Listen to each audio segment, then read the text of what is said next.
alhamdulillah wasalaatu wasalaamu ala rasulillah rabbi shrah li sadri wa yassir li amri wahlul uqdatam min lisaani yafqahu qawli. ñu ngi tàmbali nuyoo bi ci responsable yi nga xamante ne ñoo jiite forum intellectuel pour la culture et le développement di jéggalu ci valse biñ nar a valse entre tubaab bi ak wolof bi ndax ku nekk li nga namp ngay tàkkamte ko li ñu arabisants yi di reprocher rek ñun moom lañ leen di reprocher docteur Diouf je pense que dina ko confirmer di dalal di beral nuyoo vos chers invités venant du Soudan. Nous vous disons bismillah au Sénégal dal leen ak jàmm comme on dit en vue d'une belle expérience de partage. Di jaajëfal aussi ñi nga xamante ne ñoo jiite le forum à la tête docteur Diouf ak responsable yi fi teew yëpp di jaajëfal aussi élèves yi nga xamante ne ñëw nañ bokk ak ñun activité bi ngir échanger en tant que tel. Man personnellement je suis docteur Aminata Badiane, docteur en pharmacie la nekk membre ci rassemblement islamique du Sénégal bokk foofu au niveau de la conférence nationale mais aussi au niveau de tout ce qui est social ak action féminine ànd ci délégation bi ak suñu amira docteur Ndeye Bougouma Diop nga xam ne elle est spécialisée si tout ce qui est autonomisation, tout ce qui est finance et tout ce qui est finance islamique ak développement ak Ndeye Théo la sœur aussi soxna Ndeye Théo nga xam moom aussi ci loolu mooy domaine am ci tout ce qui est recherche ci autonomisation des femmes ci loolu la spécialisé wu. Man moom personnellement dama bëri ay casquette parfois ma nekk en tant que pharmacienne maa ngi ci le collectif des pharmaciens privés de Pikine mais aussi maa ngi ci politique bi bokk MRDS nekk conseillère municipale ci mbaaw bi ma yeewoo en tant que femme du mouvement islamique. Donc tey en réalité thème tey bi lu ci ëpp partage d'expérience lay gën a doon ginnaaw bu ñu définir concept yi nga xamante ne moo ñu lié on parle de formation donnant la dama leen di jox ngeen jox ma donc ñu échanger ci loo xamante ne bu ñu fi jógee am na njort bu rafet ne jigéenu mouvement islamique bi nga xamante ne ñoo nekk ci terrain bi di béy seen waar ak ñii ñu fekk si dinañ joxante loxo ngir yóbbu les défis de l'islam au-delà ngir yóbbu les défis de la société au-delà de nos attentes mu nekk benn attente mondiale boo xamante ne ñu ngi ciy xaar bépp kuy jigéenu jullit ndax défi yi nga xamante ne l'islam moom la war a relever amul kenn ku ci gën a yey wala ku ci gën a jiitu jigéen nga xam moo nekk mooy fondement wu société. Ginnaaw présentation bi de façon sommaire thème bi nga xamante ne jigéenu Al-Muntada yi choisir nañ ko muy wax ci le concept de leadership et d'autonomisation des femmes, l'importance de préparer les femmes au leadership. Bi ngeen choisir thème boobu dañu ñu invité ci échange boo xamante ne day tax jigéen ñi mën a am autonomie boo xam ne dina leen permettre ñu mën a taxawee seen rôle leadership. Ñaari concept yooyu balaa nga ci mën a xuus foo nga définir leen foo nga définir d'abord lan mooy leadership ginnaaw bi nga définir lan mooy leadership aussi nga définir lan mooy autonomisation ginnaaw bi nga ko définir ba pare nag nga ñëw ci mise en œuvre bi en tant que des femmes du mouvement islamique de façon générale. Donc ñetti points yooyu laa leen di proposer ñu mun ci échanger ci matinée bi. Leadership moom buñ koy wax da ngay dem ci étymologie mot bi maanaam cosaanu tur bi fi mu jugee da ngay am ñaari mots yu ñu boole da nga am leader am ship mu nekk mot anglais. Le mot anglais le leader mooy ki nga xamante ne mooy jiite wala mooy diriger wala mooy yëkkati ship mooy ki nga xam ne dafa am ay qualité. Donc da ngay xam ne leader kon daa nekk kuy diriger wala kuy yëkkati ab groupe boo xamante ne moom la boot wala fa lay impacter mais ci lan na leen di yëkkatee pour jëlee leen ci benn point yóbbu leen ci benn point avec des qualités. Leader boobu noonu il faut que sur le plan professionnel day taxaw sur le plan professionnel day am ay bagages yoo xamante ne moom lay gànnaayoo moo koy màndargaal bagages yooyu nag li ci ëpp mooy à part xam-xam bi l'intelligence émotionnelle contexte bi ak texte bi faut nga am intelligence bi il faut aussi mu am de management participatif maanaam koo xam ne mën na à l'instant T mu mën a potentiel lu ñi mu dendal yëpp wala ñi muy àndal ñëpp ku nekk mu xam sa potentiel war la mën a gindi yëkkati la ba nga toll ak ñoom ngir atteindre benn objectif commun bu boobaa question bi ma leen di njëkk a poser mooy leader bi nu mu war a mel leaderu jigéen bi nan la war a mel. J'ai envie vraiment mu nekk interaction su ma mënoon xam turu kenn ci jotaay bi poser ko question ça me permettrait ma sonder ba xam ndax xam ngeen leader bi nu mu war a mel. Leaderu jigéen soxna si su ma la doon laaj jigéen leader nan la war a mel yan critère nga may jox jigéen bi nga xam ne moo nar a nekk leader moo nar a nekk leadership jox ma si ñaar wala ñett. Elle doit être compétente.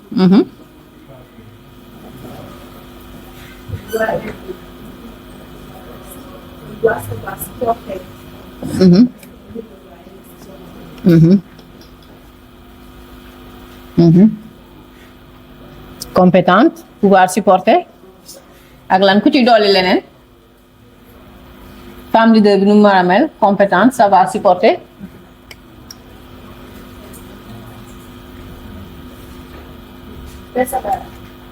Am personnalité. La connaissance assumer responsabilité. Oui. C'est bon ku ci dolli beneen. Il doit avoir la connaissance. Oui, la connaissance, c'est les compétences qu'on a déjà dit tout à l'heure. Oui, madame.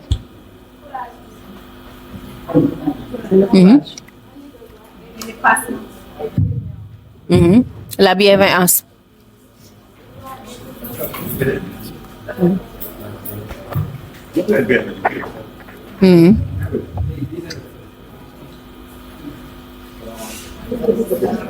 Aleykum salaam wa rahmatullahi wa barakatuh.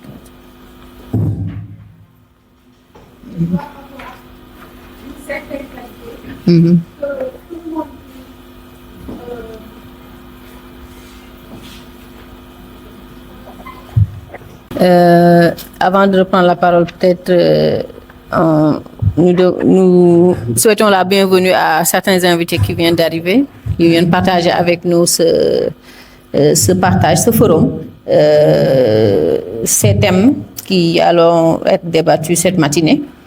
On en était au leadership, à la définition du leadership. Je voulais vraiment, avant de m'avancer, échanger avec les sœurs ici présentes pour qu'elles me disent qu'est-ce qu'elles entendent par le terme leadership.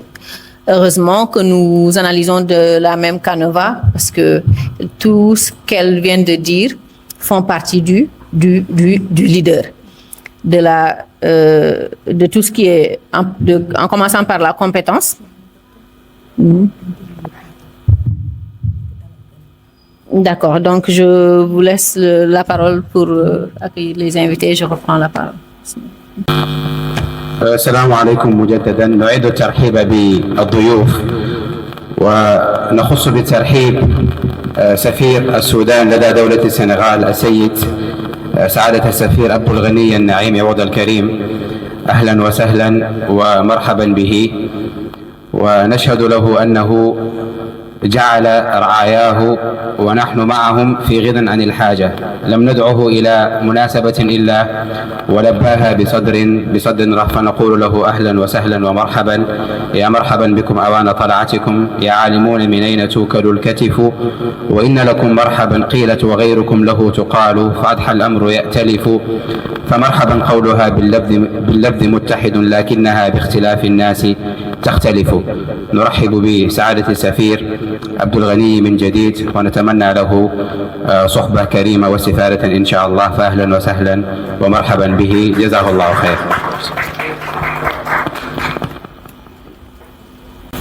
Merci. Donc nous en revenons à la définition de ce qu'est le leadership féminin. D'après le résumé qu'on a de ce que l'Assemblée vient de dire, et tout simplement, j'adhère à 100% par rapport à ce que vous avez dit. Si c'était un Djeboudion qu'on allait préparer, on allait dire que tout est fin prêt pour être un bon leader par rapport à la femme. Maintenant, le problème, c'est maintenant comment faire l'agencement de tous ces ingrédients pour avoir le menu parfait. Je suis d'accord avec vous que le leader, comme on dit, c'est un chef qui a des qualités. Et cette femme-là, qui doit être un leader, doit être compétente. Elle doit allier la connaissance de base. Et ça, c'est l'islam qui nous encourage tout au début à ça. Avant de faire toute chose, il faut avoir la connaissance. Et mieux même, avoir une belle connaissance. La connaissance ne suffit pas, mais il faut qu'elle soit belle et qu'elle puisse être partagée. Tout ce qui se conçoit bien s'annonce clairement et les mots pour le dire arrivent aisément dès que la connaissance elle est bien acquise. Le leader aussi doit avoir un sens de l'observation et de l'écoute. Un sens de l'observation et de l'écoute. C'est pas parce qu'on est désigné leader que toutes les décisions doivent émaner de la personne. Au contraire, parfois même, l'oreille qu'on tend nous donne plus de marge de manœuvre, de possibilités, de visibilité, de rentabilité par rapport à la responsabilité qu'on a. La leader aussi doit savoir communiquer avec maîtrise. Communiquer l'essentiel. Et surtout, elle doit savoir aussi prendre des décisions au moment opportun. Savoir prendre des décisions au moment opportun. Ça, c'est une définition classique du leader. Ce charisme et cet altruisme de management, d'influence, que ce soit aussi bien au niveau de la prise de décision de la société, mais de la prise de décision des responsabilités auxquelles le leader est amené à diriger. Donc, j'ai la tendance à continuer en français. Si c'est bon, je continue en français. Si je fais l'alternance entre le français et le wolof. D'accord. Donc, ci wolof su ma ko doon tënk dañuy wax ne ki ñi naan leader la ci jigéen wala leader bi nga xamante ne moo war a jiite le leadership su ma ko doon tekki wala mot à mot étymologiquement mooy njiit boo xamante ne dafa am ay bagages am ay qualité am loo xamante ne day utiliser qualité yooyu ngir mener groupe bi mu àndal ci objectif commun loolu ngir mu mën ko nag il faut mu compétent mooy il faut mu am xam-xam mais il faut mu am nopp ubbi yaatu dënn il faut mu am aussi charisme maanaam dëgër fit boo xamante ne bu jël décision jotee dina war a mën a jël décision mais aussi mu am yaatu xol boo xamante ne même buy jël décision mu koy appliquer tamit dina ci sóoraale équipe bi nga xamante ne moom lay jëflanteel loolu lañ tuddee management moom ngay mën a dajale ingrédients yi ngir nga mën a am objectif commun ngir nga mën a def benn participation bu impacté ci société bi ngay yeewoo mais aussi impacté ci umma islamique de façon générale comme on parle du leadership féminin mais aussi leadership féminin du mouvement islamique loolu mooy définition bu njëkk ci li nga xamante ne moom mooy leadership beneen concept bi nga xamante ne suñu thème bi dugg na ci mooy autonomisation boo leen xoolee sànq bu may définir leadership di nga ci dégg ay concept am na ay mots yu bari yoo xamante ne dafay ñëwaat mots yooyu autonomisation maanaam jigéen nan la ñuy def ba mënal boppam mooy autonomisation des femmes autonomisation autonomisation suñ koy wax dafa nekk benn c'est un genre de processus yoon la boo xamante ne dafay évoluer processus par lequel les femmes acquièrent le pouvoir de choisir, le pouvoir de contrôler leur vie, leur société, que ce soit économiquement, que ce soit socialement, que ce soit politiquement. Maanaam jigéen bu mënal pour mu mënal boppam autonomisation bi nga xamante ne moom lañ soxla ci jigéen mooy mu mënal boppam mooy yoon yi muy jaar ak ay mécanismes yi muy jaar ngir nga xamante ne dina mën a tànn dina mën a impacter maanaam contrôler dundam mais aussi dund société bi nga xamante ne ci lay yeewoo moo xam ci pàcc économique la moo xam ci pàcc politique la moo xam ci pàcc social la autonomisation boobu noonu mooy tax jigéen mën a formuler propre objectif am atteindre grâce au leadership donc autonomisation bi mooy préparer jigéen bi ci leadership autonomisation moo xam économique la moo xam social la moo xam politique la moo xam sur le plan connaissance même pour nekk UDA yi de façon générale. Maintenant les attentes grâce au leadership que ce soit dans l'entrepreneuriat ou la politique tout ça passe par l'autonomisation de la femme que ce soit la connaissance entre autres. Nous voyons que les deux concepts sont liés, le concept de l'autonomisation et le processus de capacitation des femmes pour avoir le pouvoir économique, politique et social. Maanaam jigéen bu mënalee boppam mënal boppam ci xam-xam mënal boppam ci mën-mën mënal boppam ci xalaatin day tax mu nekk koo xam ne mën na guider société am jëlee ko ci plan B yóbbu ko ci objectif commun. Léegi nag loolu il faut des compétences distinctes. Il faut des compétences distinctes par rapport à cette autonomisation. Bu ma leen doon laaj tey pour ñu autonome lan lañ soxla ñun jigéen ñi fi toog pour ñu autonome wala jigéen bu waree autonome jiite société bi jiite mouvement yi nga xamante ne fa la nekk société bi nga xam ne fa lay yeewoo entreprise yi nga xamante ne ñoom lay diriger bu ma amoon question ouverte bu ma leen di laaj mooy lan lañ soxla. Pour autonomisation lan lañ soxla li may bañ nag ngeen tontuwaat ma ci piège u delluwaat ci leadership nee na les deux concepts sont liés mais je veux vraiment ñu def ko division arithmétique séparer leen carrément dinaa poser waat question 2 à 3 personnes question ouverte pour laaj leen suñu bëggee autonome ñun en tant que jigéen qu'est-ce qu'il nous faut suñu bëggee autonome ñaa leen ma defuma conférence damay ñëw pour ñu échanger ngeen wax ma yéen li ngeen jàpp ne moom ngeen gisee ne mooy leadership ak autonomie man ma joxe sama expérience sur le terrain expérience yu positive comme yu négatif parce que une expérience n'est jamais négative comme on dit loo si jàngee rek loo si fakastalu rek dina jëriñ keneen loo ci réussir aussi kooku da ciy sukkandeku ngir aller de l'avant donc je vous pose la question may laaj su ma bëggee autonome en tant que femme leader lan laa soxla.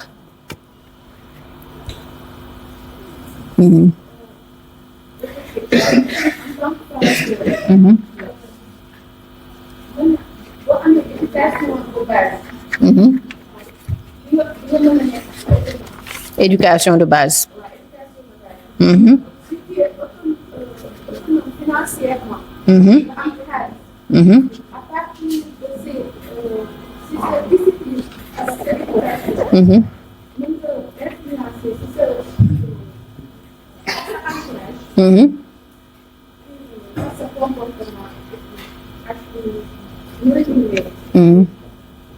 D'accord éducation ak koppar yow bëgg nga xaalis macha allah c'est un point commun qu'on a ensemble su ma bëggee autonome lu ma soxla.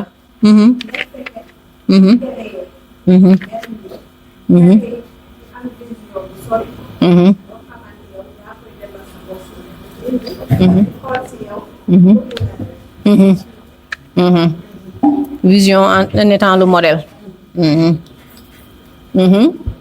su ma bëggee autonome pour être autonome la femme a besoin de quoi? Nos sœurs soudanaises La question aussi ne vous épargne pas. En fait, on n'a pas bien compris parce que tout est en Wolof.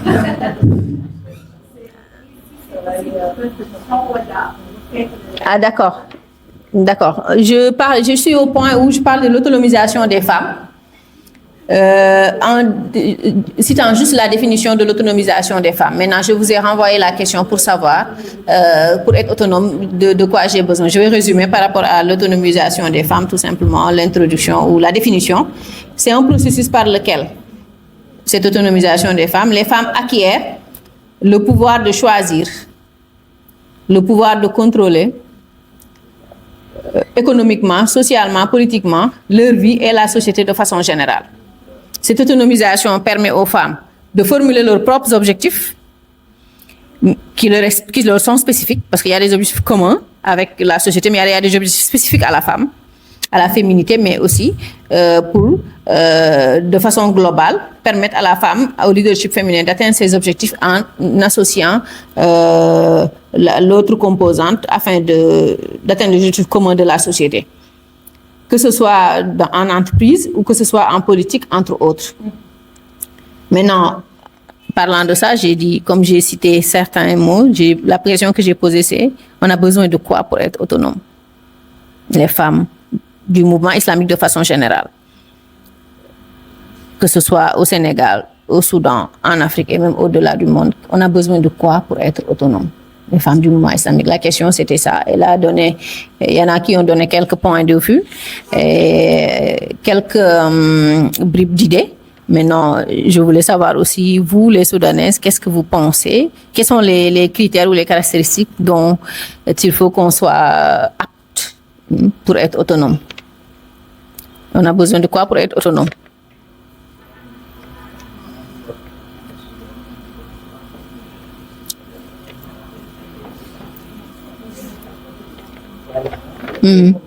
Oui, on peut lui donner un micro.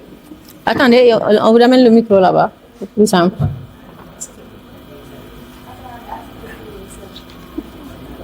On vous amène le micro. Ah, ça marche pas.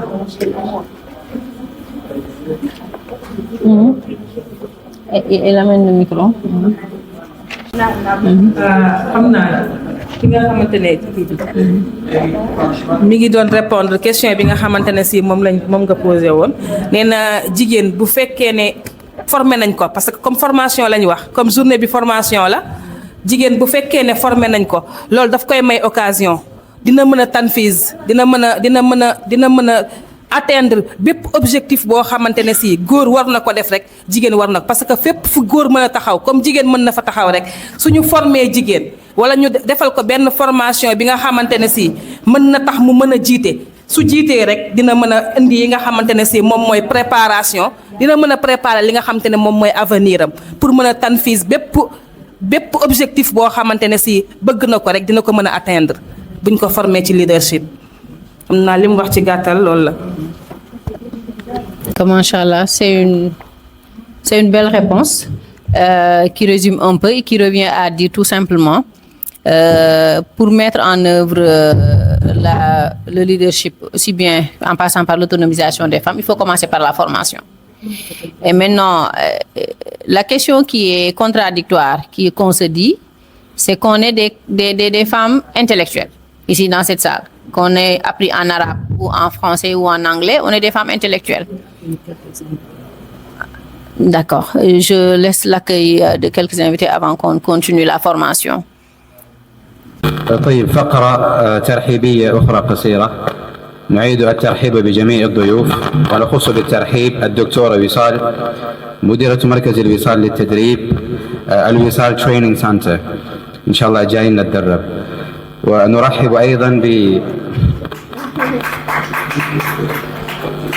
ونرحب أيضا بالأستاذة فاطمة عبد الله ونرحب براعية البرنامج مرين سيدة أجي بنت شو التي مثلتها أيضا الأستاذة فاطمة عبد الله. نرحب بكم جميعا أهلا وسهلا. Donc la contradiction qui est, c'est qu'on est des femmes intellectuelles, que ce soit qu'on ait appris en arabe ou en français, en anglais ou même en wolof, hein. Je pense que la contradiction qu'il y a, on a tous les bagages qu'il faut pour être des femmes leaders et tout, mais on se crée des obstacles nous-mêmes. C'est nous-mêmes qui le créons. Déjà, l'obstacle religieux dont on parle. Moi, personnellement, nous qui sommes formés dans le mouvement islamique réformiste, nous savons que c'était des obstacles qui ne tiennent pas debout, parce qu'on a hérité certaines interprétations patriarcales de certains versets qui reléguaient toujours la femme à son sphère privée, oubliant la sphère publique. Je pense qu'elle a donné l'exemple de notre mère Khadija, qui était commerçante. Elle a aussi donné l'exemple de notre mère Aïcha, qui était le cerveau des femmes et même des hommes. On a l'exemple aussi de Zainab bint Jahsh, entre autres femmes du temps du prophète sallallahu alayhi wa sallam, qui impactaient Nasiba bint Kab, qui était aux côtés des hommes pendant les guerres, entre autres. Tout simplement pour revenir au fait que dans l'islam, tout à l'heure la sœur l'a dit, l'obstacle spirituel chez la femme musulmane n'existe pas pour être leader dans son domaine, quel que soit son domaine de prédilection. Les exemples ne manquent pas, les versets ne manquent pas. J'en donne juste pour exemple le verset 71 de la sourate At-Tawbah. Ba'ouzu billahi minash shaitanir rajim wal mu'minuna wal mu'minat ba'duhum awliya'u ba'd ya'muruna bil ma'ruf wa yanhauna 'anil munkar ila akhiril aya. Les croyants et les croyantes sont alliés les uns les autres. Ils recommandent le convenable, interdisent le blâmable, accomplissent la salat, s'acquittent de la zakat, obéissent à Allah et à son messager. Voilà ceux auxquels Allah fera miséricorde. Et au-delà même en plus de ces versets, le mouvement réformiste encourage, garantit tout simplement à la femme l'honneur, la dignité, l'éducation, la participation active au niveau de la société. Des femmes leaders, actuellement au niveau local, au niveau du Sénégal, on a vu comme exemple la marraine, Dr Binta Thiaw, entre autres, font la promotion de l'islam, de la cohésion sociale, de la paix, des droits des femmes en utilisant tout ce qui est plateforme religieuse et communautaire. Le devoir de certains obstacles traditionnels n'est pas tout simplement qu'une zone de confort en fait auquel on se rit. C'est trop facile de dire bon, maintenant j'ai beaucoup d'enfants, je suis mariée, je préfère rester à la maison, alors que le challenge, le défi maintenant, c'est de trouver l'équilibre entre sa vie de femme au foyer, sa vie professionnelle, mais aussi sa vie sociétale, que ce soit la dawa, que ce soit l'impact politique. Moi, je ne le sors pas de la dawa, je les mets dans le même sac, entre autres. Maintenant, cet équilibre-là, ce juste milieu, comme on dit, c'est personnellement, individuellement, chacun peut trouver son équilibre, chacun peut trouver son usage. Quand on dit que j'ai pas le temps, tout ce qu'on veut faire et qu'on crée le temps pour ça, on le fait. Nous, quand on était à la faculté de médecine, je me rappelle bien notre prof, il y a un prof qui nous disait, le professeur Lamine Gueye, les 24 heures, on doit les diviser en 4 temps ou en 3 temps. Dans les 24 heures, il y a 8 heures de temps. Il y a 8 heures de temps de travail, 8 heures de temps de sommeil et 8 heures de temps de loisir, entre guillemets. Maintenant, cet équilibre-là, si vous le réussissez, vous réussissez, entre guillemets, vos 24 heures. Et qui réussit ces 24 heures, réussit sa vie de façon générale. Donc, individuellement, ce qu'on appelle aux femmes, non seulement les cadres que nous sommes ou les élèves et les étudiants qui ont le potentiel intellectuel, qui ont les bagages, qui ont les outils et tout ça, il suffit juste maintenant de pouvoir manager et de pouvoir s'organiser de sorte à donner à chaque part de nous-mêmes son temps, mais aussi son contenu afin de pouvoir impacter dans la société de façon générale. Au niveau du Rassemblement islamique du Sénégal, l'exemple, on a beaucoup d'exemples de ce genre. Par exemple, le REFAC, le réseau des femmes actives du Sénégal, on l'a créé depuis les années 2005-2006, où actuellement on impacte dans beaucoup de zones du Sénégal, où on a fait des formations à des femmes dans l'autonomisation, dans le cadre de leur formation en termes de transformation de céréales, en termes de capacitation pour les femmes qui sont au niveau rural, mais aussi au niveau des villes, en termes de CIDES, par exemple. On a une structure nouvelle, je pense qu'Amira Bougouma et reviendront là-dessus, qui font de sorte à fédérer les forces des femmes, mais aussi à les encourager à aller au-delà de leurs capacités au quotidien pour répondre aux défis de l'islam, mais aussi pour répondre aux défis de la communauté de façon générale et du monde en particulier. L'autre chose, c'est que actuellement le climat est tellement favorable pour tout ce qui est femmes et leadership au Sénégal. C'est favorable, c'est d'actualité. Beaucoup de politiques publiques ont été mises en cours et en concours pour aider la femme à être autonome, mais aussi pour aider la femme à être leader en tant que telle. Et ça, il faut saisir la balle au rebond, comme on dit, pour pouvoir vraiment surfer sur la vague. Et ne pas attendre seulement que les choses passent pour dire qu'on aurait pu. On aurait pu. L'autonomisation des femmes de façon globale. Actuellement, au Sénégal, on a dépassé même la phase de discrimination positive. Actuellement, on est au-delà même, la parité est passée par là pour tout ce qui est politique, mais aussi les inégalités entre autres. Les seuls obstacles qu'on avait, c'était les inégalités liées au manque de ressources, qui persistent quand même. Les inégalités liées au manque de ressources, ça persiste toujours. Les inégalités aussi liées au manque de connaissances, plus ou moins. Maintenant, on est en train de rehausser le niveau et la preuve, dans beaucoup de concours généraux, dans beaucoup de domaines, vous voyez que les femmes, les filles prennent le dessus. Et c'est pas contre les hommes, c'est en collaboration avec. Maintenant, c'est à nous de faire le maximum pour pouvoir capter ça, mais aussi pour pouvoir intégrer nos enfants, nos jeunes et nos femmes au foyer. Le terme femme au foyer, moi je l'aime bien parce que tout simplement ça montre qu'on est à la base, mais aussi on est au-dessus. La femme au foyer, dès que vous sortez du foyer, il n'y a que des femmes que vous voyez partout, dans tous les domaines, dans toutes les structures, hein, et les femmes sont là-bas. Donc la femme, elle est d'abord au foyer, elle est aussi dehors. Maintenant, cette dehors-là, c'est ce que l'islam a encadré en tant que tel. On sort, on porte son voile, etc., parce qu'on doit sortir avec les critères qu'il faut, etc., et pour pouvoir impacter positivement avec l'intention de bien faire, avec la capacitation. On ira au-delà. Je voulais juste donner quelques structures qui aident actuellement au Sénégal à encadrer, mais aussi à financer les femmes dans le domaine de l'autonomisation.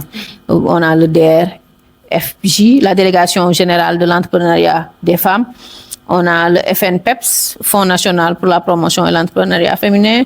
Nous avons le Fonds 6, nous avons le Fonds 6, il y a une rubrique spécifique qu'on appelle WIFUN, spécialement pour financer les femmes. Et nous avons aussi Women Investment Club, entre autres. Parfois, les fonds dont je parle, ils restent dans ces structures jusqu'à ce que l'on les retourne. Il y a des fonds dédiés aux femmes. Par exemple, je donne l'exemple, on dit, cette année 2025, on a eu, je donne quelque chose comme 500 milliards de financement pour les femmes. Mais en réalité, il n'y a que 1% qui est utilisé, voire 1/5. Les 4/5 restent là-bas jusqu'à être retournés et les femmes se disent, on n'a pas reçu de financement. Tout simplement parce qu'il y a un gap entre l'information, la formation et l'outil que la femme doit s'approprier ces financements et ces fonds-là. Maintenant, pourquoi préparer les femmes au leadership? Les femmes musulmanes, pourquoi on les prépare au leadership? C'est la question terminale, la question de la conclusion. Pourquoi? Pourquoi on nous prépare au leadership? Vous voulez répondre?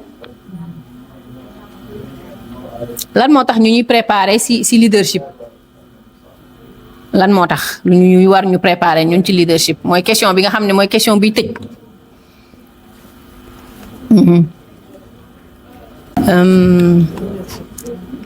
Donc je pense que les questions sont revenues. La question elle a répondu d'elle-même.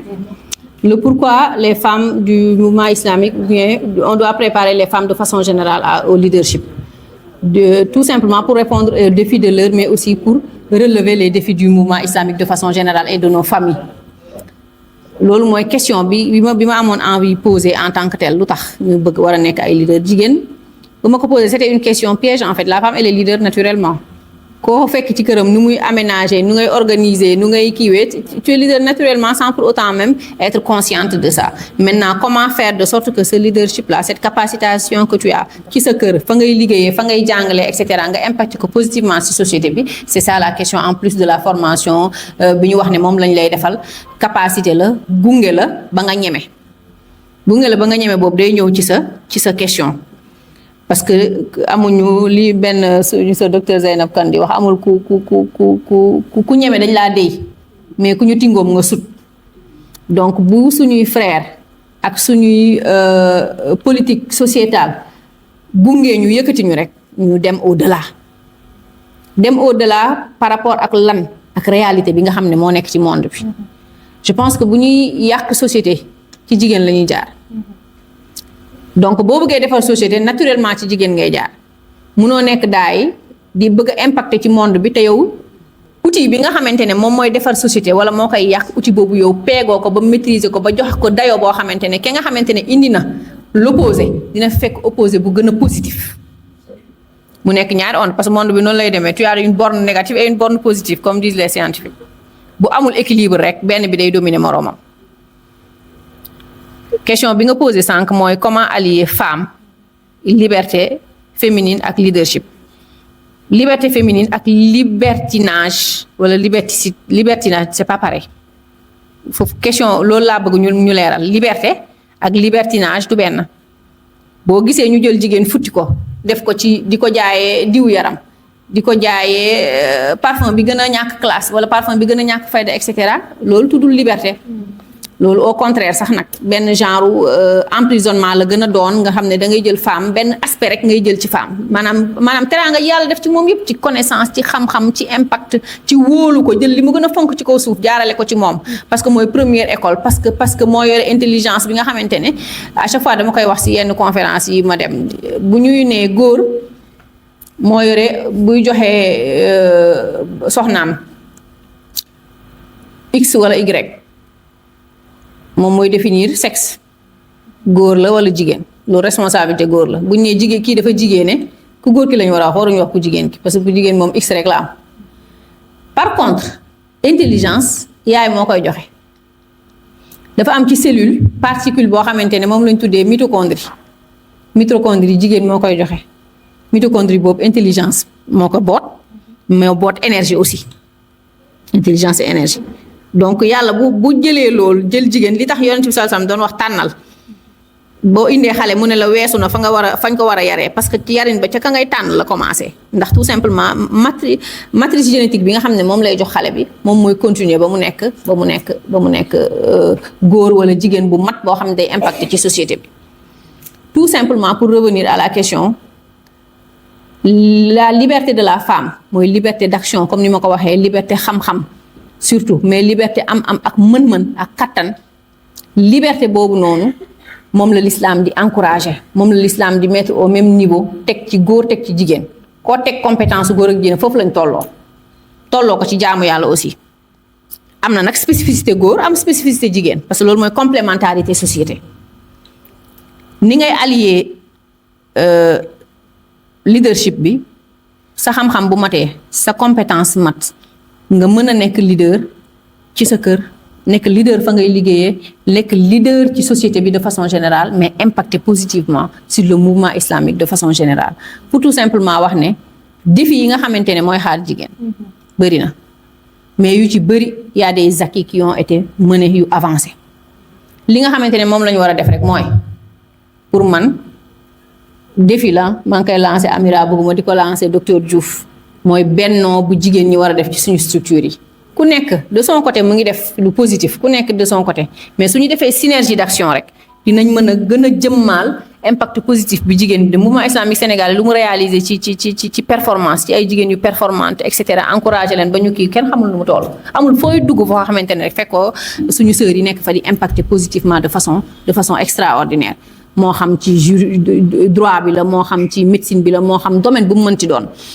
obligation la nag ñu tendre la main non seulement entre nous mais aussi tendre la main à nos plus jeunes sœurs yi nga xamante ne ñoo ngi ci école yi ñoo ngi ci université yi ngir ñu jël un modèle sur ce qui existe mais aussi ngir ñu mën a relever ensemble les défis du leadership et de l'autonomisation des femmes lépp li nga xamante ne wax nañ ko si lu jub si mbaaxu suñu borom bi la lépp li nga xamante ne aussi ay manquement la c'était humain on a voulu juste interagir dama waroon def benn introduction wu 15 minutes rek j'espère que génnuma nombre de minutes bi j'ai voulu que ce soit interactif yal nañu yàlla jéggal wa ma tawfiqi illa billah asalaamaaleykum wa rahmatullah